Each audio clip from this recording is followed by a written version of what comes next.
Assalamualaikum warahmatullahi wabarakatuh. Alhamdulillahirrahmanirrahim.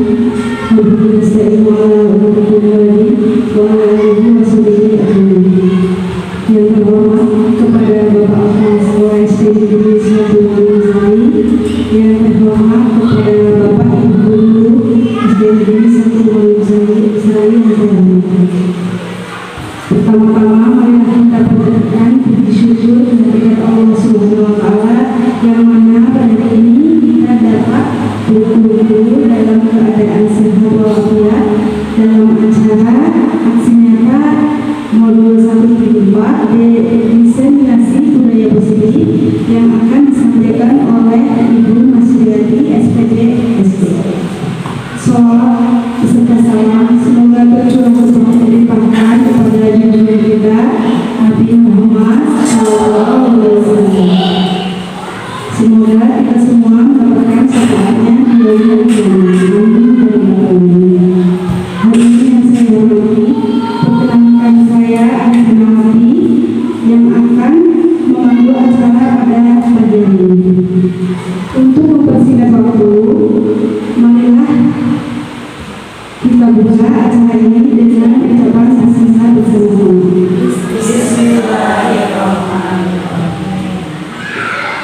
Acara yang kedua yaitu sambutan-sambutan yang akan disampaikan oleh Pak Kakang Kurniawan, Kepala Sekolah SDN 1 Mangunasari. Dipersilakan.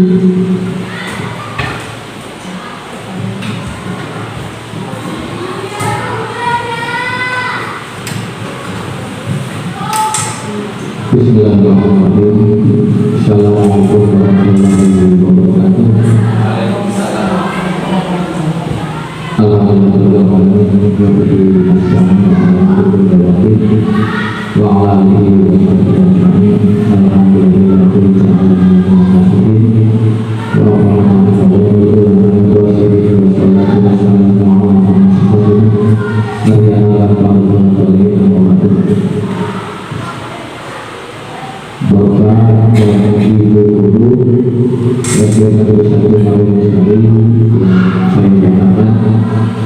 Pertama-tama marilah kita ucapkan puji dan syukur kepada Allah Subhanahu wa taala yang mana pada kesempatan siang hari ini kita masih diberi berbagai macam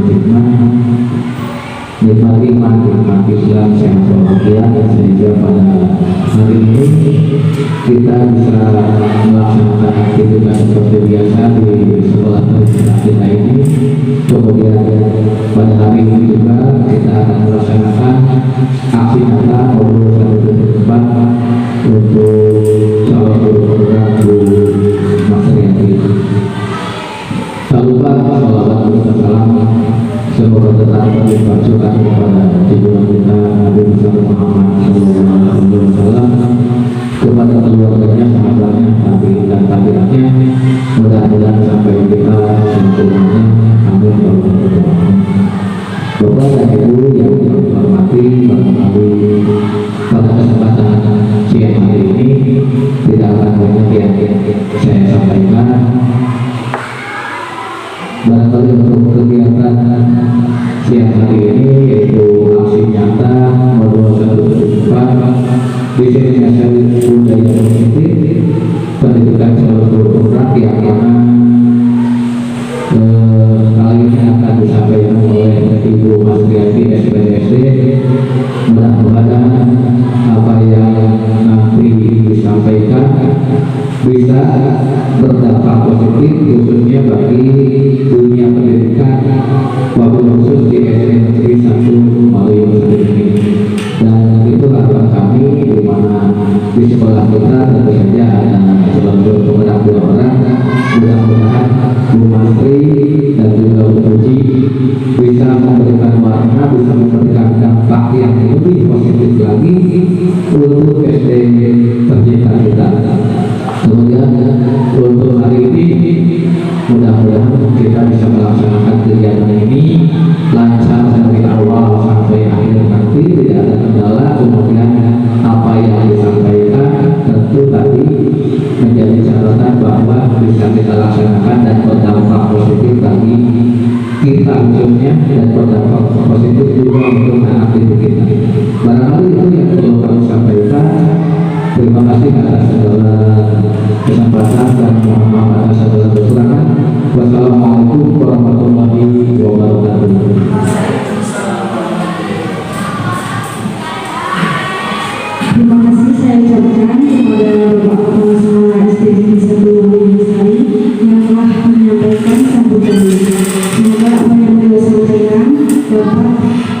bermanfaat bagi kita semua. Dilanjutkan acara yang ketiga, yaitu penyampaian materi kepada Ibu Masjid SPDSD yang bersangkutan.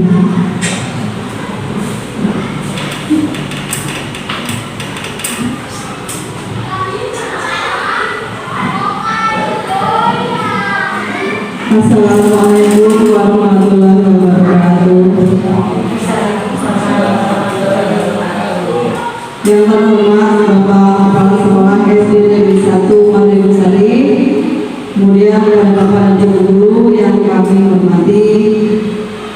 Pertama-tama marilah kita panjatkan puji syukur kehadirat Allah Subhanahu wa Ta'ala pada hari ini kita bisa berkumpul dalam acara aksi nyata modul 1.4 diseminasi budaya positif di SD Negeri 1 Mandailing Sari.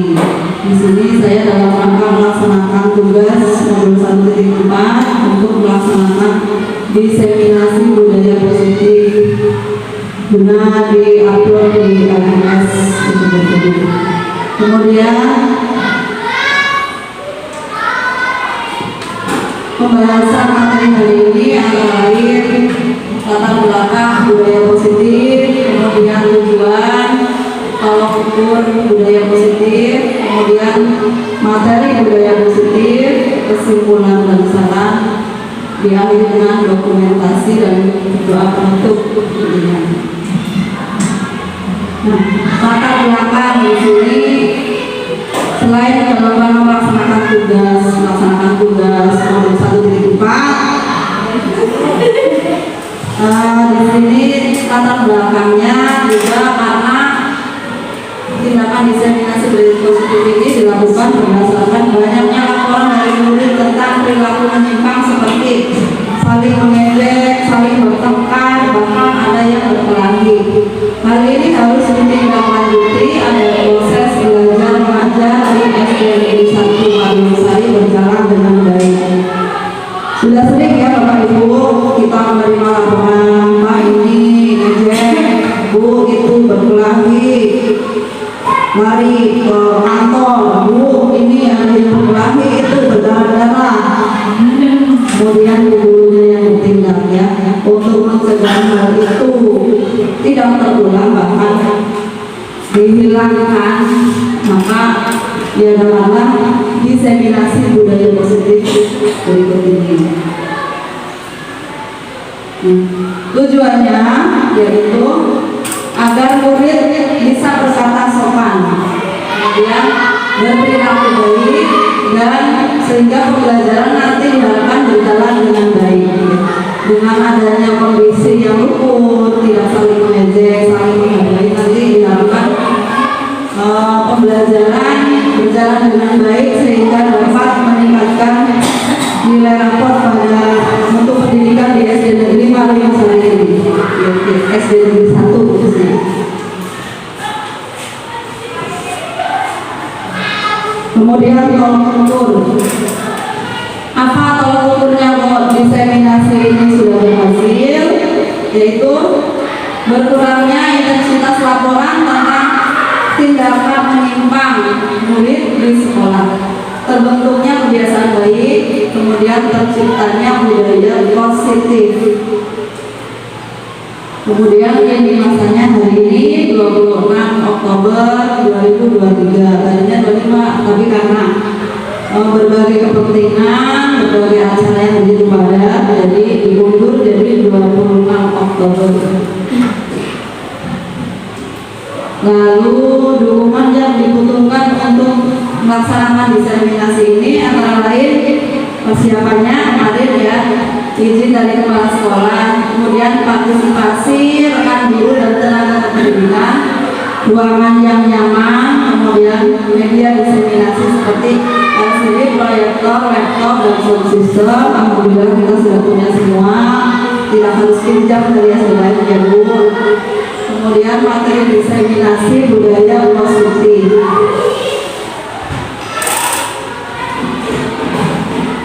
Materi diseminasi budaya positif di sini. Yang pertama perubahan paradigma belajar. Yang kedua disiplin positif. positif, kemudian kebutuhan dasar manusia, lalu posisi kontrol, keyakinan kelas, dan segitiga restitusi. Nanti kita akan bahas satu persatu materi diseminasi budaya positif ini. Lanjut di sini, paradigma perubahan paradigma belajar. Pembelajaran dengan paradigma baru dirancang berdasarkan prinsip pembelajaran yang terdiferensiasi, sehingga setiap siswa belajar sesuai dengan kebutuhan dan tahap perkembangannya untuk mewujudkan profil pelajar Pancasila. Di sini kita sudah menggembar-gemborkan walaupun baru kelas 1, 2, sampai 1 dan 4 ya. Kita menggembar-gemborkan profil pelajar Pancasila supaya anak itu bisa mewujudkan perilaku berikut ini, seperti berpikir kritis, kreatif, beriman dan bertakwa kepada Tuhan Yang Maha Esa, berakhlak mulia, mandiri, bergotong royong, dan berkebinekaan global.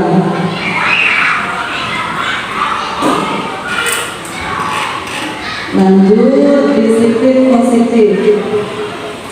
Dalam budaya kita, makna kata disiplin dimaknai dengan sesuatu yang dilakukan seseorang pada orang lain untuk mendapatkan kepatuhan.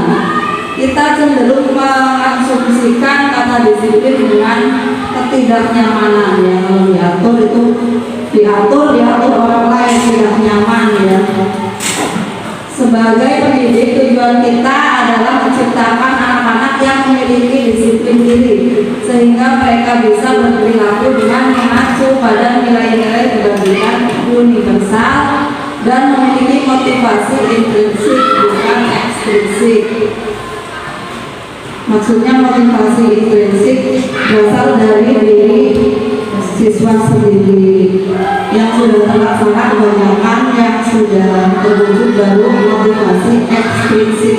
Jadi anak kalau nggak ada gurunya, nggak ada yang marahin, ya udah seperti biasa aja, nggak ada pemuji. Pembalata halaman. Tapi kalau ada gurunya yang lain, baru itu baru motivasi ekstrinsik yang mayoritas sudah terlaksana. Kemudian disiplin positif.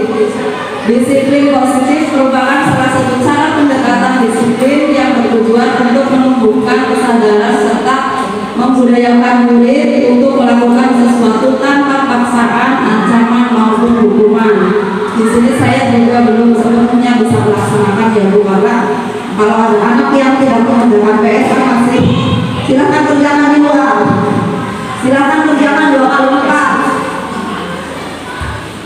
Jadi masih bentuk hukuman itu masih ada ya, jadi belum ada seperti segitiga restitusi secara 100% ya Bu. Nah, konsep disiplin dengan identitas gagal ini. Jadi berdasarkan modul 1.4 ini, disiplin yang menghasilkan identitas gagal itu berupa hukuman Bapak Ibu. Jadi hukuman itu yang dirasakan anak menyakitkan, menyebabkan tidak nyaman, murid takut, memaksa, murid menyembunyikan kesalahan, murid menjadi rendah diri ya. Karena hukuman jadinya ini menyakitkan, jadi timbul rasa sakit hati biasanya kalau murid itu mendapat hukuman. Kemudian murid tidak nyaman ya, takut dihukum ya. Nanti kalau saya berisik takut dihukum, saya kalau terkena PR takut dihukum, saya buang sampah sembarangan takut dihukum. Kemudian memaksa, murid dipaksa ya. Murid kadang makan jajan dibuang sampahnya di situ, padahal ada tempat sampah. Sampahnya seenaknya dibuangnya ya. Maka dari itu harus kita tegakkan disiplin positif, tapi bukan dengan hukuman. Karena kalau gurunya nggak ada ya, murid Kalau gurunya ada, padahal dia yang buang sampah sembarangan, tapi dia memberi temannya, ya. Jadi hukuman ini bisa menyebabkan hal-hal yang tidak kondusif. Jadi padahal yang buang dia, tapi dia hukumannya karena gak ada guru, ya. Jadi menimbulkan permusuhan di antara murid. Kemudian murid menjadi rendah diri, murid yang dituduh jadinya rendah diri, ya. Kalau dia tidak punya keinginan untuk melawan, dia selalu mengalah, akhirnya dia akan rendah diri. Kemudian identitas gagal yang kedua yaitu penghargaan. Penghargaan di sini tidak efektif. Kenapa? Karena kalau dia sudah mendapat penghargaan, saya sudah nilai 1, saya sudah nilai 1, saya sudah dapat piala juara 1. Buat apa saya belajar lagi? Biasanya gitu, ya. Jadi dia semakin tidak semangat karena dia sudah mendapatkan apa yang dia dapatkan. Terus merusak hubungan, ya, dengan dia sudah kan juara 1, kamu juara berapa? Itu kan sifat-sifat sombong ini yang merusak hubungan. Kemudian mematikan kreativitas. Di sini mematikannya terdapat pada anak-anak yang tidak juara atau mendapat juara 2 atau 3, ya. Harapannya kan mereka lomba itu juara 1 semua. Jadi kan saya sudah berusaha, saya sudah capek, saya sudah modal banyak, sudah saya kerahkan semua pikiran saya, ternyata saya cuma dapat juara 3 atau 2 atau bahkan harapan, sehingga mereka punya kreativitas tapi tidak digali karena itu, ya, tidak mendapat penghargaan sesuai apa yang dia inginkan. Kemudian menghukum dalam sistem ranking. Sistem ranking ini sebenarnya kurang baik diterapkan pada kurikulum Merdeka Belajar pada saat ini. Kemudian merampas hak menghargai dirinya, ya. Jadi dia yang tidak juara, dapat juara 2, dapat juara 1. Jadi padahal dia sudah berprestasi, tapi karena ada yang lebih baik, jadi dia kurang menghargai dirinya. Jadi dia merendah diri, ya. Merasa rendah diri, itu berbeda diri saya kesini tahun depan baik lagi. Ada anak-anak yang seperti itu, ya. Tapi ada juga anak-anak yang saya harus lebih semangat lagi. Itu tugas kita untuk memberi motivasi kepada siswa-siswa kita di SD Negeri 1 Maluyu ini. Kita lanjutkan. Nah, konsep disiplin dengan identitas sukses. Di sini ada konsekuensi dan restitusi. Konsekuensi bedanya yang Bapak Ibu, konsekuensi ini efeknya jangka pendek, penguatan jangka pendek, perlu monitoring berkelanjutan, kemudian berisi stimulus dan respon, murid menghormati peraturan, kehilangan waktu untuk merenungi kesalahan. Jadi mereka karena konsekuensi ini sudah ditetapkan oleh guru dan siswa, jadi waktu untuk merenungi kesalahan apabila konsekuensi dilanggar kurang. Beda dengan restitusi, murid bertanggung jawab untuk perilakunya, terus fokus pada pemecahan masalah jangka panjang. Ini efeknya bisa jangka panjang menurut modul 1.4 ini, ya, Bu.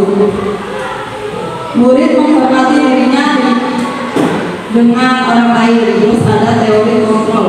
Terus murid bersemangat memperbaiki kesalahan, karena di segitiga restitusi ini nanti yang kita bahas, kita memunculkan motivasi intrinsik dari anak itu sendiri untuk memperbaiki kesalahannya. Jadi tidak lagi disuruh oleh guru, nggak ada guru tetap jalan, budaya positifnya.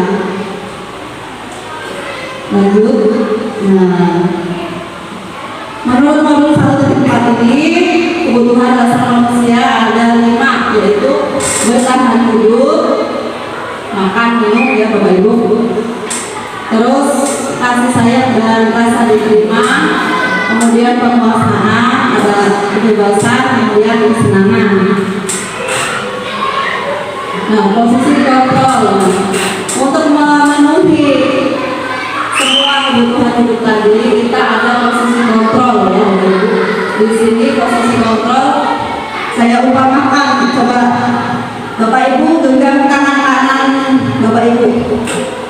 Genggamnya erat, anggap dalam genggaman Bapak Ibu itu sesuatu yang paling berharga bagi Bapak Ibu, paling berharga bagi Bapak Ibu, sehingga tidak boleh untuk dilihat orang lain atau dimiliki orang lain. Nah, sekarang coba Bapak Ibu kasih ke sebelahnya, suruh membuka pegangan Bapak Ibu itu, padahal itu sangat berharga bagi Bapak Ibu. Ayo sama Bapak kepala sekolah juga. Coba kira-kira yang berharga itu boleh dibuka apa enggak? Boleh dimiliki teman sebelah Bapak Ibu apa enggak? Boleh? Ada yang boleh, ada yang tidak. Itulah posisi kontrol. Mengapa boleh ya?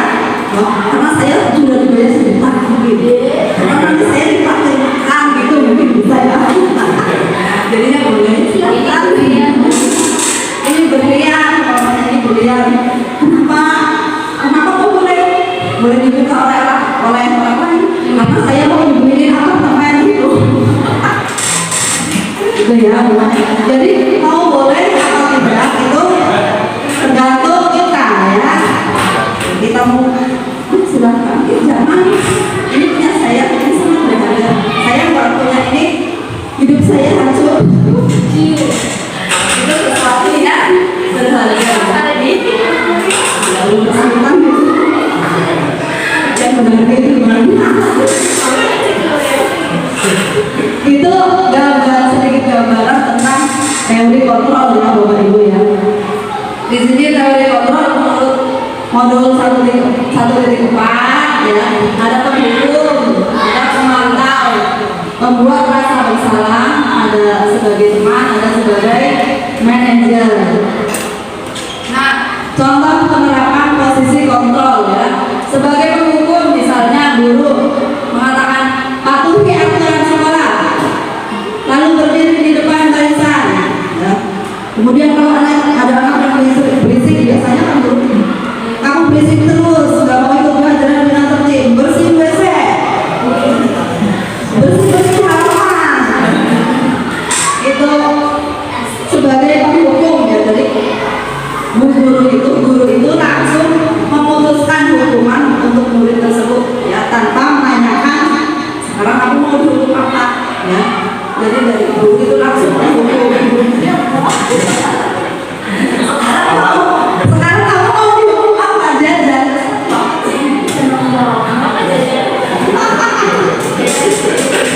Sebenarnya hukum apa? Kalau anak yang berpikir kritis, sebenarnya jajan itu hukum karena dia tidak mendapatkan materi pelajaran sehingga dia kritis. Tapi bagi anak yang tidak berpikir kritis, bagi anak yang seringnya dia akan merasa senang ya Ibu. Kemudian membuat rasa bersalah. Jadi kita membuat murid itu menjadi bersalah. Berapa kali guru harus memberitahu kamu, guru kecewa sama kamu kan? Mereka, saya sudah mengecewakan guru. Saya harus memperbaiki supaya guru tidak bersalah, supaya guru tidak marah-marah. Bapak jadi pusing gara-gara kamu berisik terus nih, Pak Guru jadi darah tingginya kumat. Aduh, Pak Guru darah tingginya kumat, nanti bisa pingsan. Dia itu membuat rasa bersalah. Contohnya Bapak Ibu. Kemudian sebagai teman, di sini guru sebagai teman bagi murid. Contohnya, ayolah yang tertib. Buat guru bangga, kali ini tidak apa-apa, kamu salah. Belajar yang giat lagi ya. Nah, di sini sebagai teman, tapi sebagai teman tentunya antara guru dan murid tetap perlu ada batasan ya, jangan sampai murid itu kepada guru peluk-peluk, kepada guru dorong-dorong, terlalu dekat, teman yang terlalu dekat itu enggak bagus nantinya. Kemudian sebagai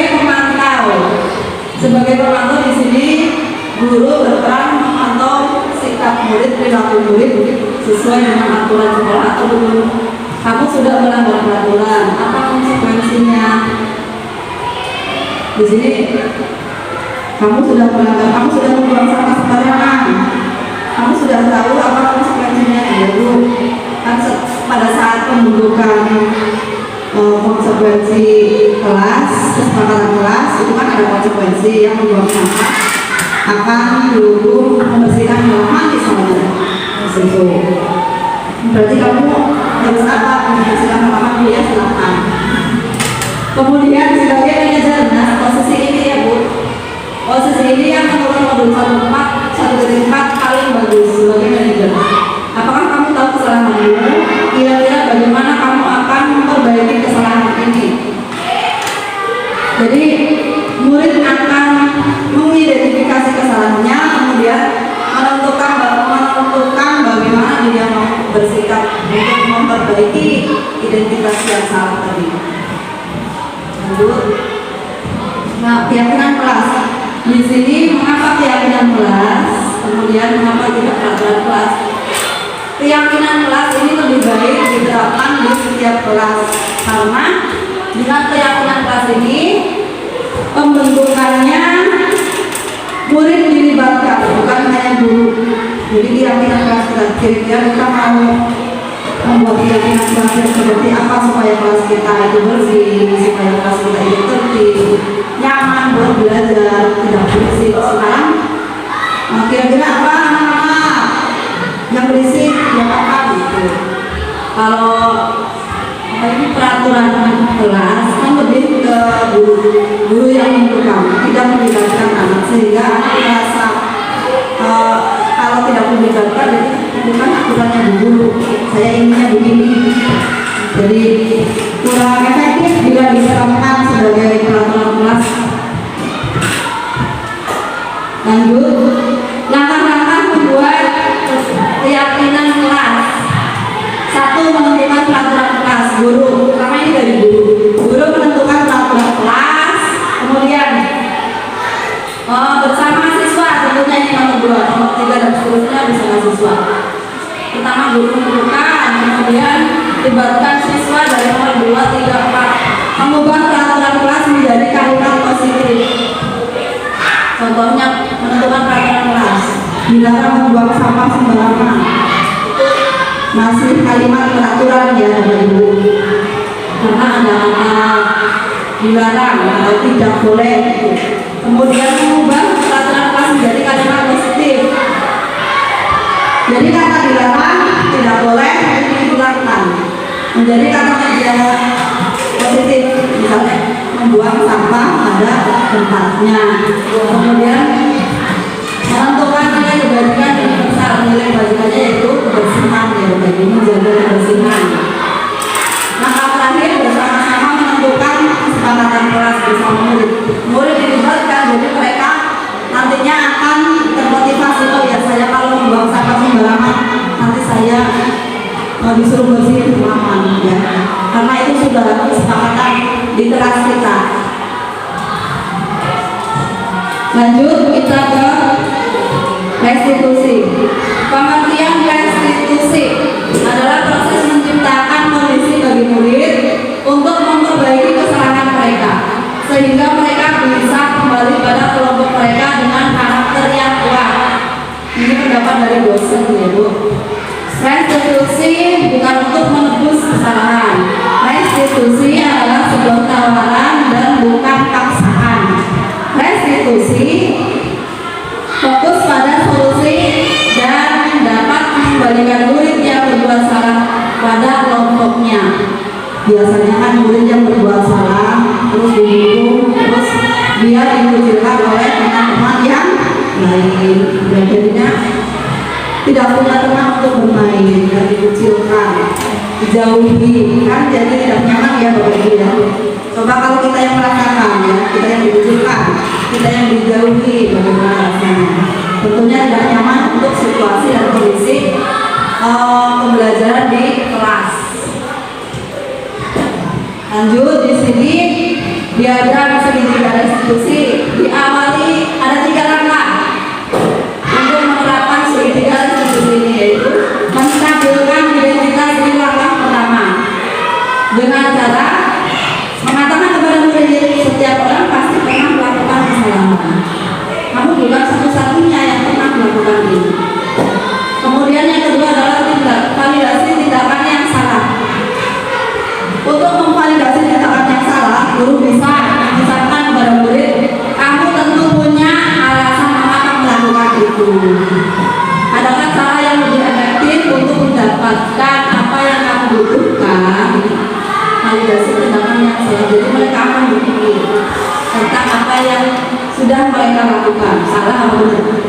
Kemudian menanyakan keyakinan. Keyakinan kelas apa yang telah kita sepakati tadi kan? Contohnya, membuang sama pada tempatnya.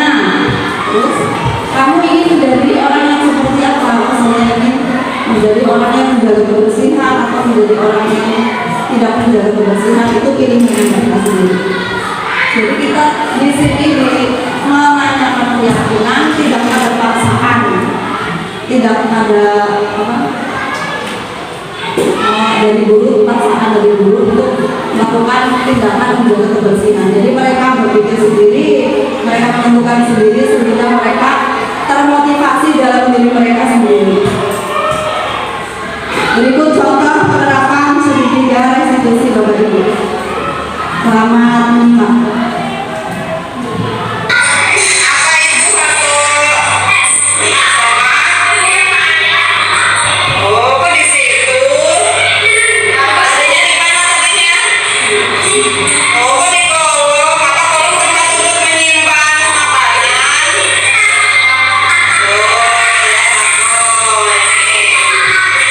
Jangan ditiru ya.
Itu contoh dari Bapak Ibu tentang penerapan segitiga restitusi.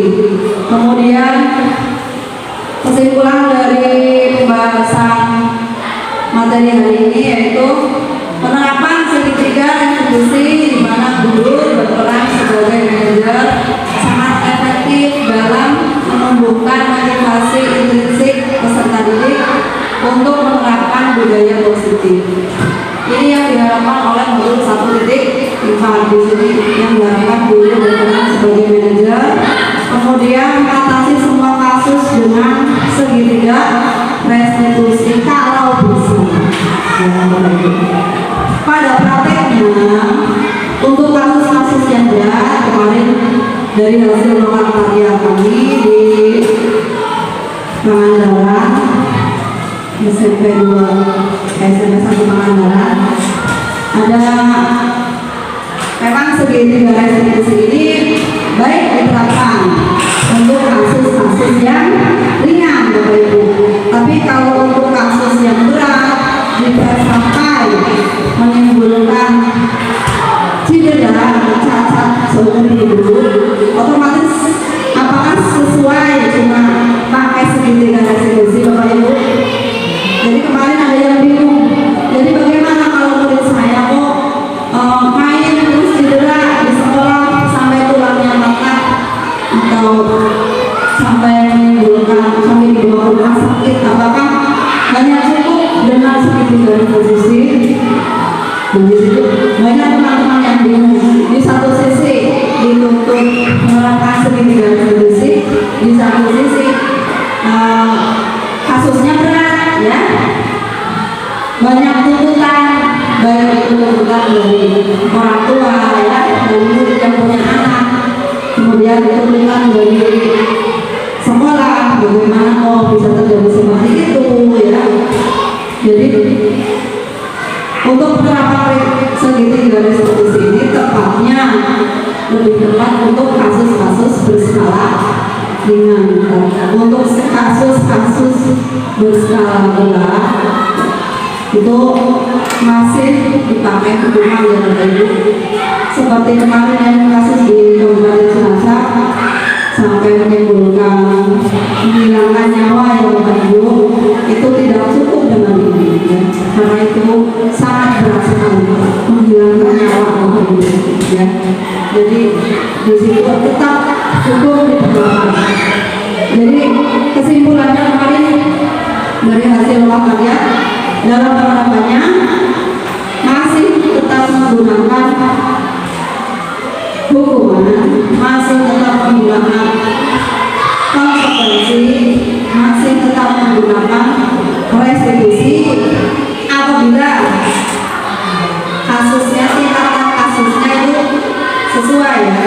Kalau ringan itu pakai restitusi, kalau sudah berat atau sedang itu pakai konsekuensi, kemudian kalau berat itu tetap jalur hukum ditempuh Bapak Ibu, karena supaya terciptakan Indonesia yang lebih seluruh rakyat Indonesia. Begitu. Kemudian, nah, sebelum dokumentasi ini, saya minta Bapak Ibu satu atau dua silakan berbagi pengalaman bagaimana cara untuk mengkondusifkan kelas. Kadang kan kita ajar murid berisik, murid main sendiri. Itu contoh bagaimana Bapak Ibu trik and tips supaya kelas berjalan dengan baik. Silakan yang mau berbagi pengalaman. Silakan Bu Ruzi.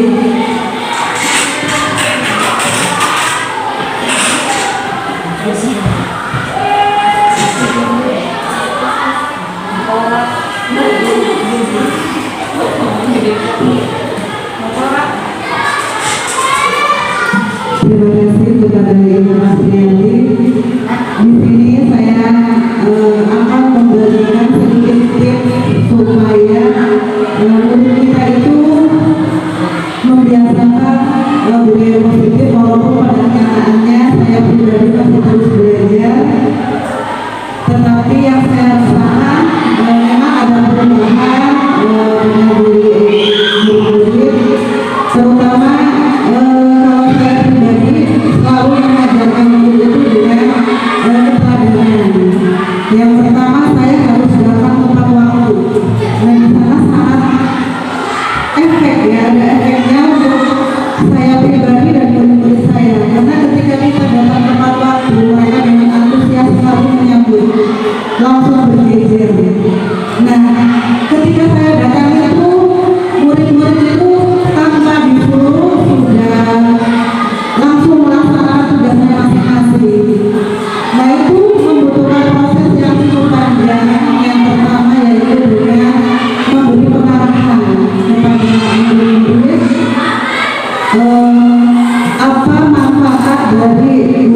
tersebut, kemudian untuk kebaikan mereka sendiri supaya mereka terbiasa dengan perilaku disiplin positif. Dan alhamdulillah memang walaupun masih dengan kalau 100% dari motivasi pribadi itu kayaknya belum, tetapi tetap kita akan terus berusaha supaya anak-anak itu terbiasa, sehingga kebiasaan itu menjadi sesuatu yang mengharuskan dirinya itu kalau tidak berperilaku baik itu rasanya kok ada yang kurang gitu. Seperti kalau membuang sampah itu ya, contoh kecilnya, kalau setiap hari kita bimbing murid-murid kita itu dengan sendirinya, ketika mereka memilih sampah itu akan merasa berat buang sembarangan karena mereka sudah mulai terap perasaan budaya positif tersebut. Kemudian trik untuk anak-anak diam itu kalau saya pribadi itu tidak harus anak-anak itu diam mendengarkan kita, tetapi kita harus memberi pengarahan, kemudian kesadaran bahwa pendidikan itu penting buat mereka, sehingga mereka mau bekerja sama dengan kita, saling menghargai ketika ada yang sedang berbicara. Dengan sendirinya mereka akan menaati keyakinan yang sudah kita sepakati. Karena kita terlebih dahulu membuat keyakinan kelas. Nah, karena saya sudah mengenal keyakinan kelas, jadi pertama itu kita membuat keyakinan kelas dulu dengan langkah-langkah yang sudah dipaparkan tadi sebagian sama Ibu Marfi. Nah, di sana anak itu diharapkan akan menyadari dan memiliki motivasi supaya menjaga ketertiban dan keamanan di sekolah. Mungkin itu yang bisa saya sampaikan. Apabila ada kekurangan saya mohon maaf. Terima kasih. Wassalamualaikum warahmatullahi wabarakatuh. Terima kasih kepada Ibu. Dari yang lain mungkin Anda silakan untuk berbagi pengalamannya yang sudah kita alami saja Bapak Ibu. Trik untuk mengondusikan anaknya, karena anak kadang diajar bosan, kadang diajar sendiri. Dari siapa silakan? Ibu mungkin pengalaman pribadi Ibu.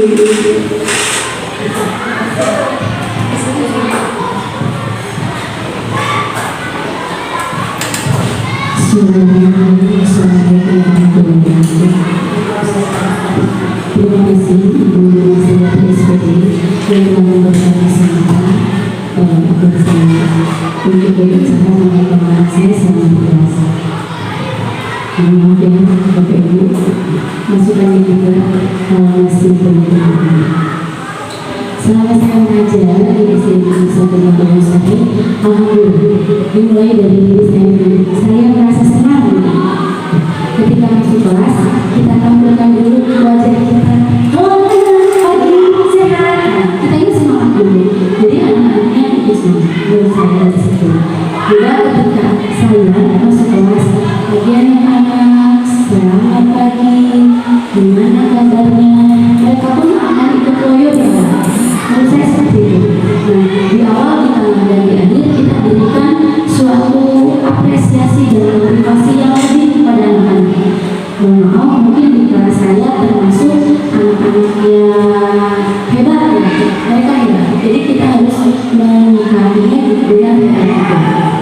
Ketika di kelas itu berisik, biasanya saya suka memberikan suatu hiperbola. Contoh, kamu bersih, enggak bersih, kamu bersih, nggak usah bersih, yang memang ada yang kalau kamu ini bukunya gimana? Gitu. Jadi maksudnya hiperbola itu nyungkun kalau bahasa Sunda. Nah, kalau kita nyungkun, misal kita dikasih minum, kita betulnya air putih, tapi dikasih teh, dikasih jus, dikasih susu, kita bingung.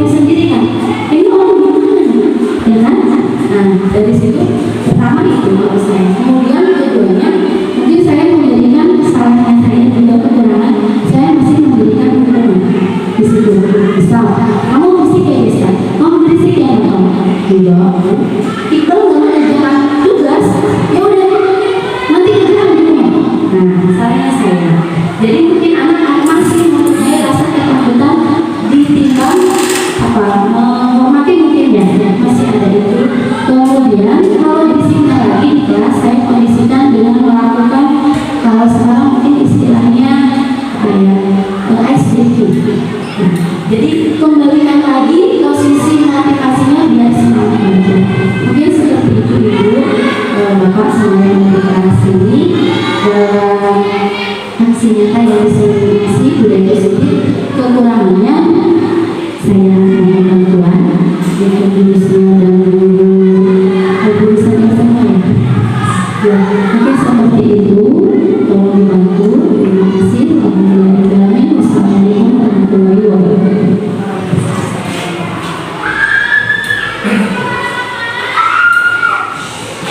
Terima kasih kepada Ibu Iwan SPD.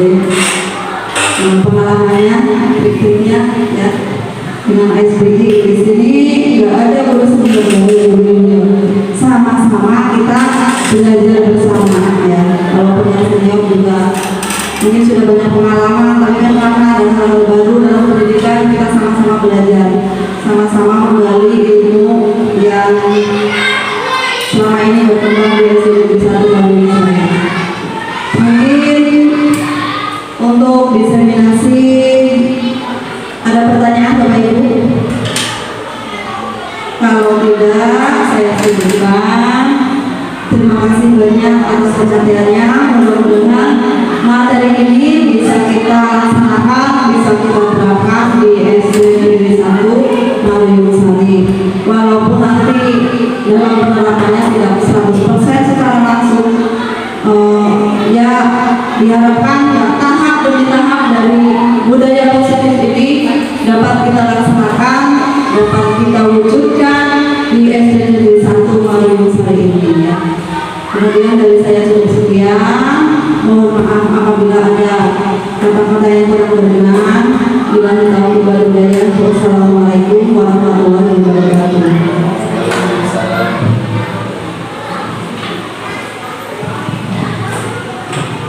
Terima kasih saya ucapkan kepada Mas Yadi yang telah menyampaikan materi. Semoga apa yang beliau sampaikan dapat bermanfaat dan dapat diterapkan dalam sekolah kita. Untuk mengakhiri kegiatan ini, mari kita ucapkan hamdalah bersama-sama. Alhamdulillah. Saya selaku pembawa acara dan tentunya banyak kekurangan dari awal sampai akhir. Mohon maaf